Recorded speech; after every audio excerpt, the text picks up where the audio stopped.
Back in my channel.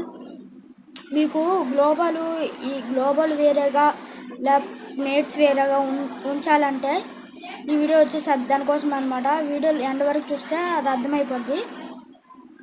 ఈ వీడియోకి ఇంకా ఎవరైనా కొత్తగా వస్తే లైక్ షేర్ సబ్స్క్రైబ్ చేయండి.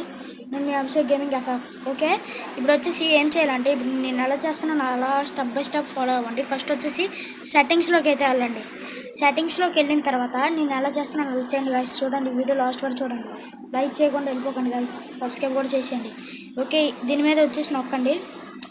నొక్కిన తర్వాత ఇలా నెమ్మదిగా కిందకి స్క్రోల్ చేసుకుంటూ వెళ్ళాలి. స్క్రోల్ చేసుకుంటూ వెళ్ళిన తర్వాత ఒక ఆప్షన్ అయితే కనబడుతుంది, చూడొచ్చు ఇక్కడ ఈ ఆప్షన్. ఇదన్నమాట. అంటే గ్లోబల్స్ నేట్స్ ఒక్కడ ఉంచుకోవాలంటే ఇది, లేకపోతే గ్లోబల్స్ అంటే నేట్స్ వేరేగా గ్లోబల్స్ ఒకటే ఉండాలి అని అంటే ఇది దీని పక్కన వచ్చేసి నొక్కండి. లేకపోతే మనకి గ్లోబల్స్ నేట్స్ అవన్నీ ఒక్కడే ఉండాలంటే ఇది నొక్కండి. ఇదన్నమాట ఈ వీడియో. ఇంకా మీరు లైక్ షేర్ సబ్స్క్రైబ్ చేయకుండా చూస్తున్నారంటే వెంటనే లైక్ షేర్ సబ్స్క్రైబ్ అయితే చేసేయండి. ఇలాంటి టిప్ అండ్ ట్రిక్స్ అన్నీ పెడతానమాట. అందుకే నా ఛానల్ సపోర్ట్ అయితే చేయండి. ఓకే, ఉంటాను.